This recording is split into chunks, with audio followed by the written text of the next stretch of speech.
Good morning, guys. How you doing this morning? Morning. Good morning. All right.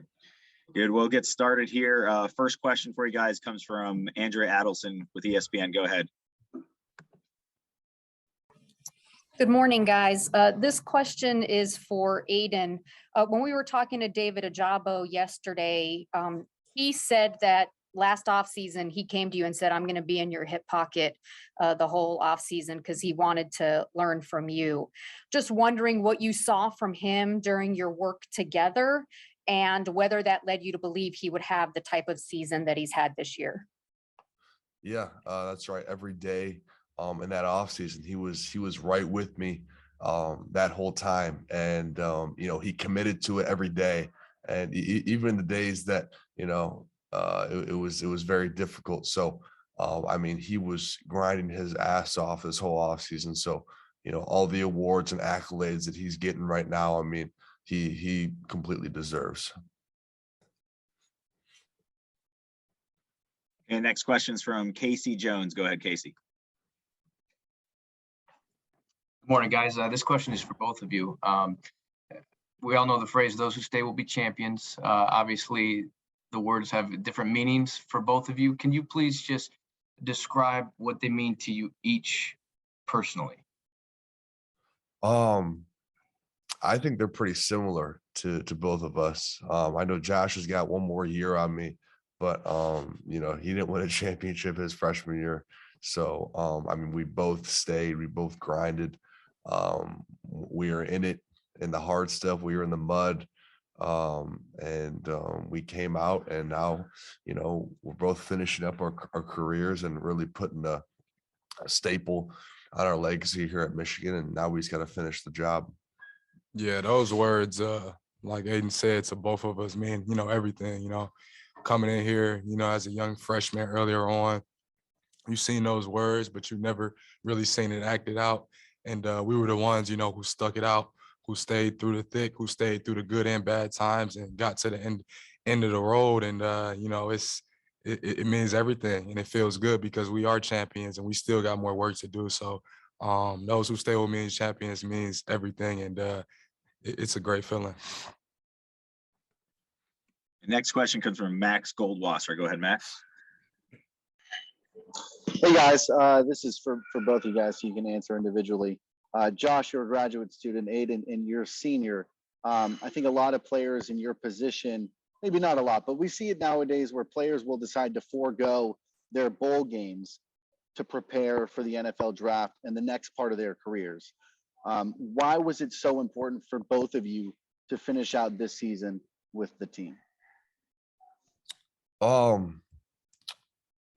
think that was never an option for either of us. And I don't think it mattered if we were in the playoffs or not.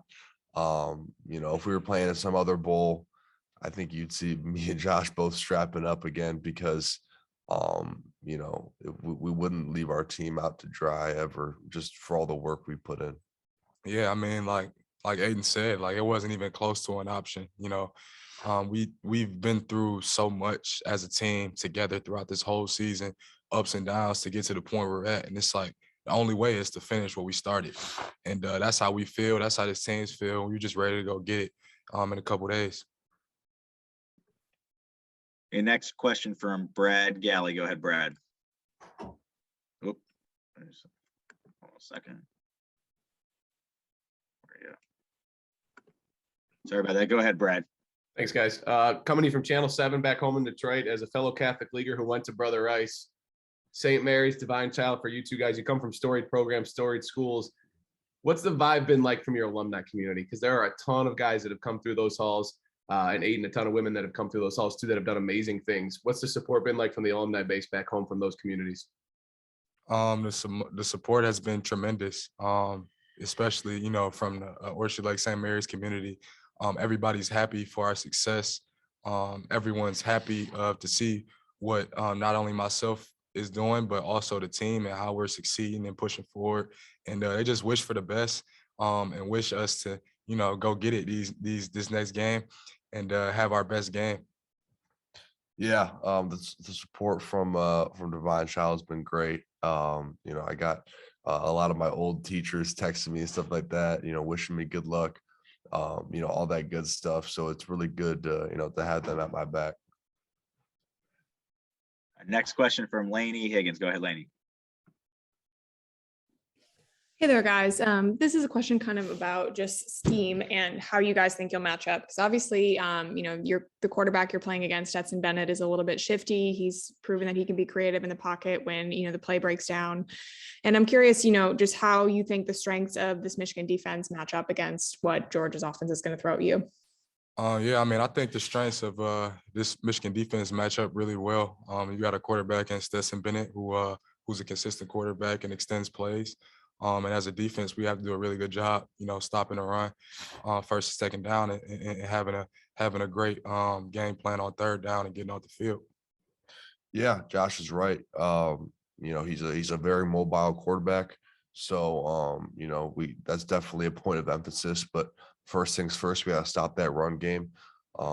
That's definitely the point of emphasis. And then get him to third and long and let us rush the passer and get after it. Next question's from Bob Wojnowski. Go ahead, Bob. Yeah, for both of you guys, Josh and Aidan, you're both local guys, grew up around Ann Arbor, around Michigan in the area, and you talked about bringing back the culture, bringing back what Michigan was. Was there ever a time where you really wondered if it was going to get back to a stage like this? Hadn't won a Big Ten title in several years. Did you ever wonder if you'd get back here? From the beginning, after last season, after we finished up on the season we had last year, coming into this year, it was, what are we doing today to beat Ohio State? What are we doing today to make the best possible, make us the best ourselves and make this team the best we possibly can do as leaders, as a team, as a culture, as a vibe, and we just grinded and put our head down and worked through spring ball, through camp, and through the beginning of the season, through the thick of the season, through the meat and potatoes in the season. So honestly, it never really was a wonder of like, oh, could we not, or could we get here? It was just like, we about to keep grinding and working and keep making ourselves better, keep getting the best we possibly can as a team. And we're going to look up and see where we at. And we here now. So it's a great feeling. Yeah. Just thinking about it, I know that was always a goal of ours, to beat Ohio State, to win a Big Ten championship. But, when you're in the thick of it, when you're in the meat and potatoes, when you're in the meat and potatoes of everything, it's hard to see that light at the end of the tunnel, because it was dark there for a while now. And it was just us grinding and getting after it, not knowing what was going to happen, not knowing the outcome. I think that's what makes us so special is the way that we worked when we didn't win a single game. That's when I knew this team was special. And now we're sitting here, Big Ten champions competing for a natty. So this team has really come so far. Don't get no better than this at all. Our next question is from Zach Shaw. Go ahead, Zach. Hey guys, obviously you two have been starting for a while, but I think there's been 10 starters on the defensive side of the ball who started for the first time this season.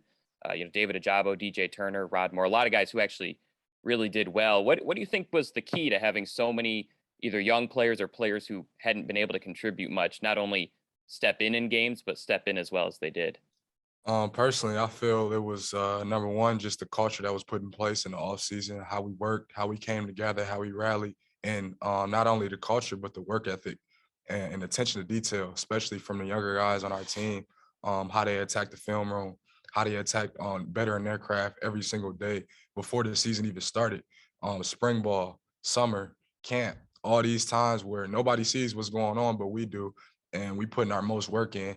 And now people are seeing the light of, what we're capable of, how much better we've gotten, moving into this game.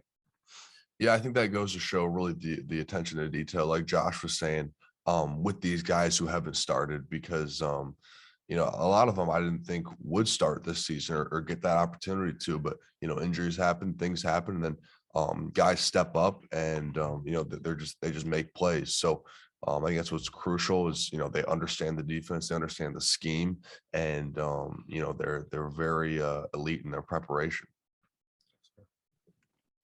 Next question's from Tim Reynolds. Go ahead, Tim. Good morning, guys. Aidan, Kirby Smart told a story a few weeks ago. He got home from the SEC title game. His 9-year-old son was watching Michigan, and the kid couldn't wait to tell him all about you and all about your stats and all about what he thought of you as a player. I was curious, one, as a defensive guy, how cool has it been to get the attention that's deserved? And two, is it kind of a neat story that the 9-year-old son of the guy you're going against Friday night couldn't wait to tell his dad all about you and all that you've done this year? That's right. Yeah, when I heard that story, I was laughing and stuff. My dad told me, and we were both laughing about it. It's crazy that the head coach's son of the team you're about to play is a very big fan of you. So I mean, it's a blessing. It's really cool. So yeah, it was really a funny thing, and maybe I'll meet his son after the game. Our next question for Angelique Chenglis. Go ahead, Angelique. Aidan and Josh, Josh Gaddis has said that the offensive line is the heartbeat of this team and maybe any team in general. But do you agree with that assessment? And what has this offensive line shown you guys in the fourth quarter? They played a lot of fourth quarter games and held pretty stout, and that was a difference from previous years. Yeah, I mean, just I would definitely agree. Like, our offensive line is the heartbeat of this team, and just kind of sums up what our team is about. You just see a group of guys, and it's not only on the field, it's off the field, together everywhere they go, eating food together in the dining halls, literally in the hot tubs together every time in the morning, like contrasting it together. And then you see them go out on the field and you see how well they work together. And not only how well they work together, but how tenacious they are, and how physical they are. And it's just, a testament to those guys and the work they put in, Coach Moore, all those guys, and, being the best offensive line in the country. I'm just so blessed and thankful to have an offensive line like that on my team, and also to compete with guys like that every single day, because it makes me better as well. Yeah, I agree with Josh, and especially with the offense that we run with a lot of gap scheme, run game. If your offensive line isn't elite, it's hard for you to succeed. And so, when we were just watching them on the sideline, it's always just so much fun watching them on the sideline and just chewing clock, running that ball, and you can really see. I think you really see their chemistry on the field too. Even you see in that Ohio State game, the big boys, getting in the fight a little bit, protecting the boys, and you really see the camaraderie between them all, because they really all are all so tight, and you can see it during the games. All right, we're going to take two more questions here. Next one comes from Max Goldwasser. Go ahead, Max. All right, guys. So, I mean, Coach Harbaugh coming into the season, I think a lot of people were saying his job was at risk. He was on the hot seat. You have a 2-4 season last year. You lose 4 straight bowl games in the years before that, and he comes back and he wins Coach of the Year, the first in Michigan program history. I mean, obviously he's proud of you guys, but how proud are you of him, and what can you say about what he's done to be able to rewrite that narrative for himself, for the team, and for the program as a whole? I'm so proud of Coach Harbaugh and the way he's adapted, the way he's just changed as a person, as a coach, throughout his years of me being here. He's a great coach, and he does a lot of great things. And just to see how far he's came, how far this team has came, in the position we are now, I couldn't be more proud of our head guy leading the way. Yeah, I agree with Josh. I mean, to do what he did this year, I think he brought in the perfect chemistry of guys this offseason, in terms of coaches, in terms of, our defensive staff, which was changed up a lot. I think he found the perfect blend of guys, and, it's really what makes a team work. That's part of it, is finding the right coaches. And he definitely did that this offseason. And that's a big, head nod to him. and but also how he's adapted over these years and how he's adapted towards the players over these years, and he's really he's a great guy, and a great coach, and we couldn't be more proud. All right, last question here for Lainey Higgins. Go ahead, Lainey. All right, last one for you guys. I kind of wanted to ask how you think the style of this team is a little bit different than some of the other Big Ten teams that we've seen in the playoff. Because, the DNA seems like it's a little bit more old school physical football, more of an emphasis on the run game. Whereas, the Ohio State teams in the past have been just loaded with these specialists. And that's been more of, perhaps the focus. And I don't know, do you think that the different identity of this team, sets it up to have a different kind of success, in the semifinal? This team is so special. And one thing I can point to in all seriousness is our togetherness, man. Like, we got each other's back, and we not only say it, we be about it. Offense, defense, special teams, we all have each other's backs and we play for each other. And I honestly feel like that's the separator with us in these games, is we got each other's back and we're going to play for each other every single snap. The best possible chemistry of a team you can have. And I'm just blessed to be a part of it and ready to go get it these next couple of days. Yeah, and our togetherness is really it's really a big factor, and just going against that Georgia offense, I mean, we're gonna have to really execute and play our game if we want to have a lot of success. They're a very talented offense, got a lot of weapons, and I think we're just gonna have to execute and do what we do, and really just not do anything special. We're a very talented defense. We got a lot of good players. So if we go out there and just do our job, I think we can have a lot of success. All right. Thanks for your time, guys. I appreciate it. Thank you. Thanks.